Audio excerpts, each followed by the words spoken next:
ವೀಕ್ಷಕರೇ ನಮಸ್ಕಾರ. ನ್ಯೂಸ್ 24ಗೆ ಸ್ವಾಗತ. ನಾನು ಸಂಗೀತ.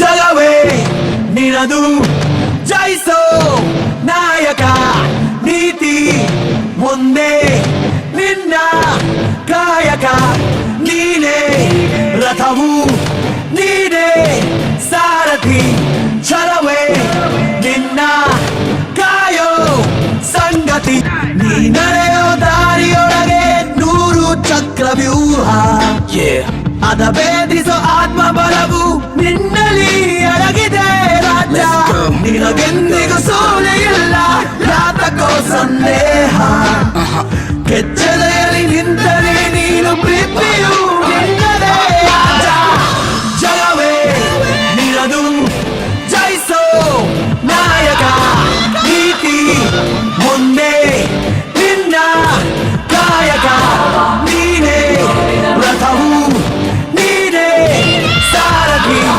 ಛಲವೇ ನಿನ್ನ ಕಾಯೋ ಸಂಗತಿಯೋ.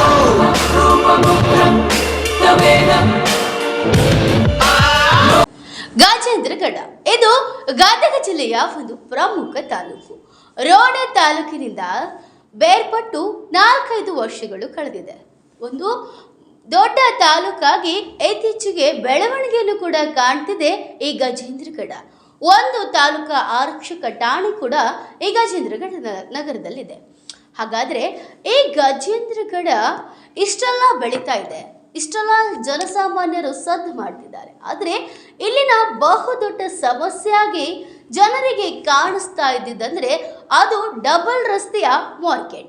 ಎಸ್, ಬೀದಿ ಬದಿ ವ್ಯಾಪಾರಸ್ಥರು ಈ ಜೋಡು ರಸ್ತೆಯ ಇಕ್ಕೆಲೆಗಳಲ್ಲಿ 2 ಬದಿಗಳಲ್ಲಿ ದಿನನಿತ್ಯದ ತಮ್ಮ ವ್ಯಾಪಾರ ವಹಿವಾಟುಗಳನ್ನು ನಡೆಸ್ತಾ ಇದ್ರು.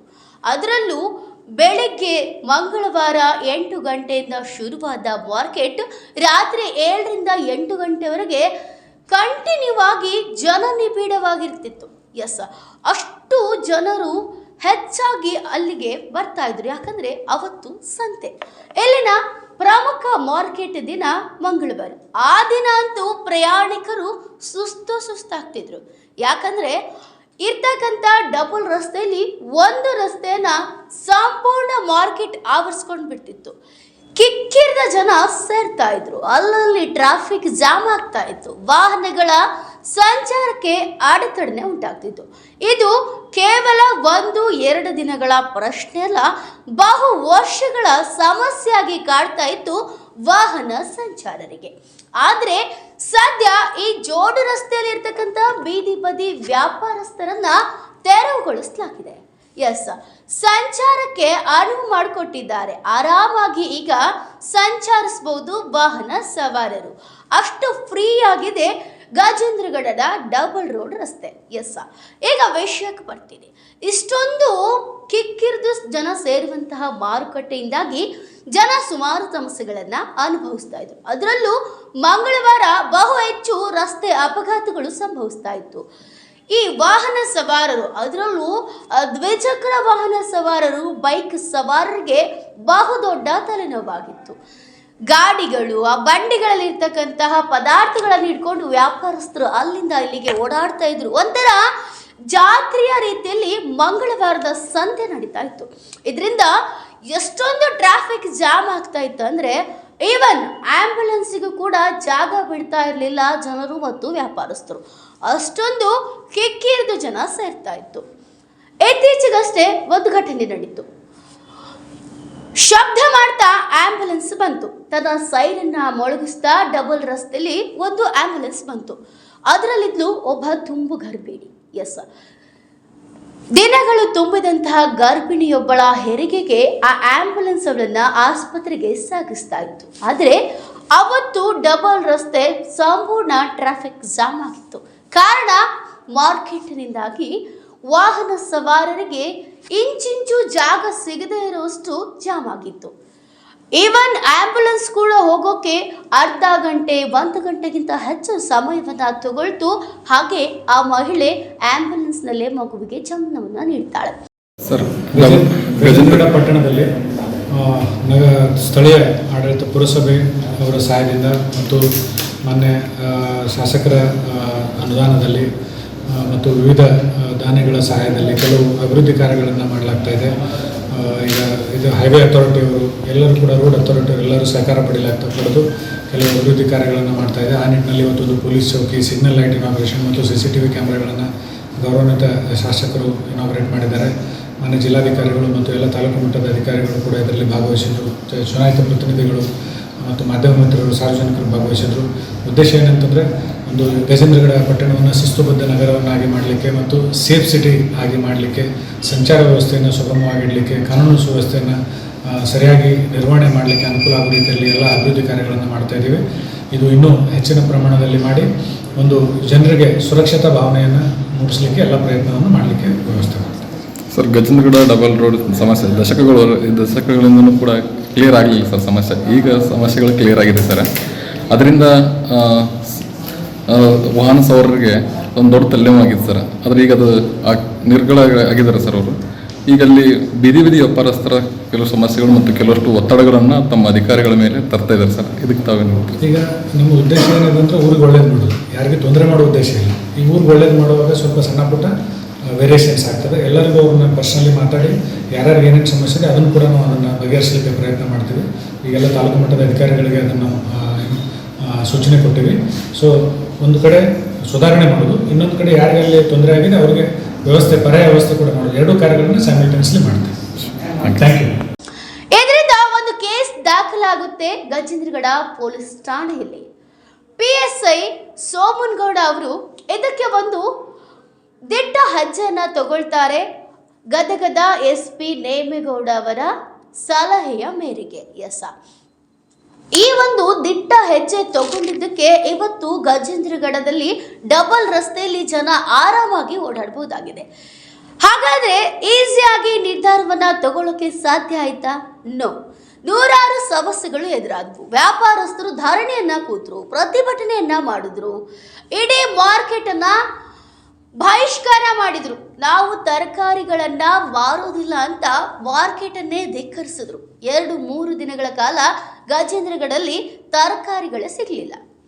ಇಷ್ಟಕ್ಕೂ ಕೇರ್ ಮಾಡಲಿಲ್ಲ ನಮ್ಮ ಪೊಲೀಸ್ ಇಲಾಖೆ. ಯಾವುದೇ ಕಾರಣಕ್ಕೂ ಡಬಲ್ ರಸ್ತೆಯಲ್ಲಿ ಬೀದಿ ಬದಿಯ ಯಾವ ವ್ಯಾಪಾರಸ್ಥರಿಗೂ ಸಹ ಮಾರುಕಟ್ಟೆಗೆ ಅವಕಾಶ ಇಲ್ಲ. ನಿಮಗಂತಾನೆ ಒಂದು ನಿಗದಿತ ಸ್ಥಳವನ್ನ ಮಾಡಿಕೊಟ್ಟಿದೆ, ಅಲ್ಲಿ ಹೋಗಿ ವ್ಯಾಪಾರ ಮಾಡಿ ಅಂತ ಅಲ್ಲಿಂದ ವ್ಯಾಪಾರಸ್ಥರನ್ನ ತೆರವುಗೊಳಿಸಿದ್ರು. ವ್ಯಾಪಾರಸ್ಥರು ಗದಗದ MP ಆಗಿರುವಂತಹ, ಹಾವೇರಿ ಗದಗ MP ಆಗಿರುವಂತಹ ಬೊಮ್ಮಾಯಿಗೂ ಕೂಡ ಮಾನವಿ ಪತ್ರವನ್ನ ಸಲ್ಲಿಸಿದ್ರು. ಹಲವಾರು ಒತ್ತಡಗಳು ಬಂದ್ರು, ಹಲವಾರು ಸವಾಲುಗಳು ಬಂದ್ರು. ಪೊಲೀಸ್ ಇಲಾಖೆ ಮಾತ್ರ ಜಗ್ಗಲಿಲ್ಲ. ಯಾಕಂದ್ರೆ ಸಾರ್ವಜನಿಕ ಹಿತಾಸಕ್ತಿಗೋಸ್ಕರ ಈ ಜಾಗದಲ್ಲಿ, ಅದರಲ್ಲೂ ಡಬಲ್ ರಸ್ತೆ ನಗರದ ಹೃದಯ ಭಾಗದಲ್ಲಿರುವ ಪ್ರಮುಖ ರಸ್ತೆ. ಕಾಲಕಾಲೇಶ್ವರ ವೃತ್ತದಿಂದ ನಗರದ ಒಳಭಾಗಕ್ಕೆ ಹೋಗ್ಬೇಕಂದ್ರೆ ಇರುವಂತಹ ಪ್ರಮುಖ ರಸ್ತೆ ಈ ಡಬಲ್ ರಸ್ತೆ. ಈ ರಸ್ತೆಯೇ ಇಷ್ಟು ಪರಿಯಾಗಿ ಜಾಮ್ ಆದ್ರೆ ವಾಹನ ಸವಾರರು, ಆಸ್ಪತ್ರೆಗೆ ಸಾಗಿಸುವಂತಹ ರೋಗಿಗಳು, ಎಮರ್ಜೆನ್ಸಿ ವೆಹಿಕಲ್ಗಳು ಇದೆಲ್ಲವಕ್ಕೂ ಕೂಡ ಪ್ರತಿನಿತ್ಯ ಸಮಸ್ಯೆ ಆಗ್ತಾ ಇತ್ತು. ಈ ಸಮಸ್ಯೆಯಿಂದಾಗಿ ಹಲವಾರು ದೂರುಗಳು ಕೂಡ ಪೊಲೀಸ್ ಇಲಾಖೆಯಲ್ಲಿ ದಾಖಲಾಗ್ತಿತ್ತು. ಇದರಿಂದ PSI ಸೋಮನಗೌಡರ ಜೊತೆಗೆ ಈ SP ಆಗಿರುವಂತಹ ನೇಮೇಗೌಡರ ಬಗ್ಗೆ ಹೇಳಲೇಬೇಕಾಗಿರುವಂಥದ್ದು. ಈ ನಮ್ಮ ಗದಗ ಜಿಲ್ಲೆಯ ಸಿಂಗಂ ಅಂತ ಹೇಳ್ಬೋದು SP ನೇಮೇಗೌಡರವರನ್ನ. ಯಾಕಂದ್ರೆ ಗದಗ ಜಿಲ್ಲೆಯಲ್ಲಿ ನಡೆಯುವಂತಹ ಬಹುಪಾಲು ಅಕ್ರಮಗಳು ಮತ್ತು ಕಳ್ಳತನಗಳನ್ನ ಕೇವಲ 5-6 ದಿನಗಳಲ್ಲೇ ಕಳ್ಳರನ್ನ ಪತ್ತೆ ಹಚ್ಚಿ ಪ್ರಕರಣಗಳನ್ನ ಬಹುಬೇಗನೆ ಅಂತ್ಯಗೊಳಿಸುವಂತಹ ಒಬ್ಬ ಚಾಕಚಕ್ಯತೆ ಇರುವಂತಹ ಚಾಣಾಕ್ಷ SP ಅಂದರೆ ಅದು ಗದಗದ ನಮ್ಮ BS ನೇಮೇಗೌಡ ಅಂತಾನೆ ಹೇಳ್ಬೋದು. ಯಾಕಂದ್ರೆ ಅಂತಾರಾಜ್ಯ ಕಳ್ಳರನ್ನು ಸಹ ಹಿಡಿದಿದ್ದಾರೆ 2-3-4 ದಿನಗಳಲ್ಲಿ. ಇಂತಹ SP ನೇಮೇಗೌಡ ಅವರ ಮಾರ್ಗದರ್ಶನ, ಸಲಹೆ ಮೇರೆಗೆ ನಮ್ಮ ಗಜೇಂದ್ರಗಡದ PSI ಅವರು ಈ ಬಹುದಿನಗಳ ಸಮಸ್ಯೆನ ಬಗೆಹರಿಸಿದ್ರು. ಇನ್ನೂ ಕೂಡ ಈ ಸಮಸ್ಯೆಯ ಹಗ್ಗ ಜಗ್ಗಾಟ ನಡೀತಾನೆ ಇದೆ. ಬೀದಿ ಬದಿ ವ್ಯಾಪಾರಸ್ಥರು ತೆರವುಗೊಳಿಸಿದ ತಕ್ಷಣ ಈ ಸಮಸ್ಯೆನ ಇಲ್ಲಿಗೆ ಬಿಟ್ಟಿಲ್ಲ. ಈ ಸಮಸ್ಯೆ ಈಗ ನಮಗೆ ಬೇರೆ ಜಾಗ ಕೊಟ್ಟಿದ್ದಾರೆ, ನಾವು ಅಲ್ಲಿ ಹೋಗಿ ವ್ಯಾಪಾರ ಮಾಡಬೇಕು ಅಂತ ಇನ್ನೂ ಕೂಡ ಅವರು ಆ ಮನಸ್ಥಿತಿಗೆ ಒಗ್ಗಿಕೊಂಡಿಲ್ಲ. ಇನ್ನೂ ಕೂಡ ಪ್ರತಿಭಟನೆ ಮಾಡ್ತಿದ್ದಾರೆ, ಇನ್ನೂ ಮನವಿ ಪತ್ರಗಳನ್ನು ಸಲ್ಲಿಸ್ತಾ ಇದ್ದಾರೆ, ಇಲ್ಲಿಯೇ ವ್ಯಾಪಾರ ಮಾಡಬೇಕಂತ ಪಟ್ಟ ಹಿಡಿದು ಕುಳಿತುಕೊಂಡಿದ್ದಾರೆ. ಆದರೆ ಈ ಪೊಲೀಸ್ ಇಲಾಖೆ ತೆಗೆದುಕೊಂಡಿರುವಂಥ ಈ ಒಂದು ದಿಟ್ಟ ನಿರ್ಧಾರ ಇದೆಯಲ್ಲ, ಇದು ಸಾರ್ವಜನಿಕರಲ್ಲಿ ದೊಡ್ಡ ಸಂತೋಷವನ್ನು ತಂದುಕೊಟ್ಟಿದೆ. ಯಾಕಂದರೆ PSI ಸೋಮನಗೌಡರವರ ಈ ದಿಟ್ಟ ಹೆಜ್ಜೆ ಗಜೇಂದ್ರಗಡದ ಮನೆ ಮಾತಾಗಿದೆ. ಪ್ರತಿಯೊಬ್ಬ ಜನರ ಬಾಯಲ್ಲೂ ಬರ್ತಿರ್ತಕ್ಕಂಥದ್ದು ಒಂದೇ ಮಾತು, ಜೋಡು ರಸ್ತೆನ ತೆರವುಗೊಳಿಸಿದ್ರು, ಆರಾಮಾಗಿ ಓಡಾಡ್ಬೋದು, ಯಾವ ಆಕ್ಸಿಡೆಂಟು ಆಗೋದಿಲ್ಲ, ಯಾವ ಗಾಡಿಗಳು ಡಿಕ್ಕಿ ಹೊಡ್ಕೊಳ್ಳೋದಿಲ್ಲ. ಅಬ್ಬಾ ಎಷ್ಟು ಟ್ರಾಫಿಕ್ ಇರ್ತಿತ್ತು, ಎಷ್ಟೊಂದು ವಾಹನಗಳು ನಿಂತ್ಕೊಳ್ತಾ ಇದ್ವು. ಇಂಥದ್ದೇ ಮಾತುಗಳು ಸಾರ್ವಜನಿಕರ ಬಾಯಲ್ಲಿ ಇತ್ತೀಚೆಗೆ ಸಾಮಾನ್ಯವಾಗಿಬಿಟ್ಟಿವೆ.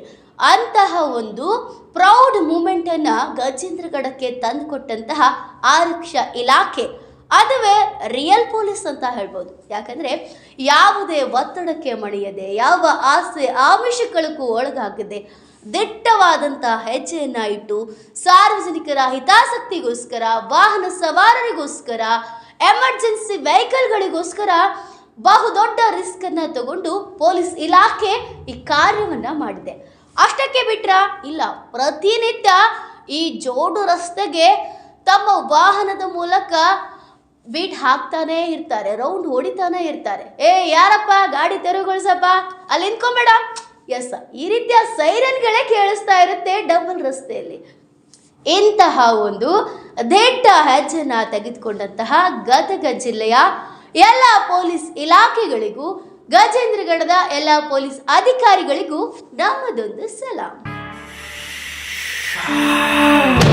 ಜಗವೇ ನಿನದು, ಜಯಿಸೋ ನಾಯಕ, ನೀತಿ ಮುಂದೆ ನಿನ್ನ ಕಾಯಕ, ನೀನೇ ರಥವು, ನೀನೇ ಸಾರಥಿ, ಛಲವೇ ನಿನ್ನ ಕಾಯೋ ಸಂಗತಿ, ನೀ ನಡೆಯೋ ದಾರಿಯೊಳಗೆ 100 ಚಕ್ರವ್ಯೂಹ, ಅದ ಭೇದಿಸೋ ಆತ್ಮಬಲವು ನಿನ್ನಲ್ಲಿ ಅಡಗಿದೆ ರಾಜ್ಯ, ನಿನಗೆಂದಿಗೂ ಸೋಲೆ ಇಲ್ಲ, ಯಾತಕೋ ಸಂದೇಹ, ಕೆಚ್ಚಲೆಯಲ್ಲಿ ನಿಂತರೆ ನೀನು ಪ್ರೀತಿಯು ನಿನ್ನದೇ ರಾಜ, ಜಗವೇ ನಿನದು, ಜಯಿಸೋ ನಾಯಕ, ನೀತಿ ಮುಂದೆ ನಿನ್ನ ಕಾಯಕ, ನೀನೇ ರಥವು, ನೀನೇ ಸಾರಥಿ, ಛಲವೇ ನಿನ್ನ ಕಾಯೋ ಸಂಗತಿಯೋ.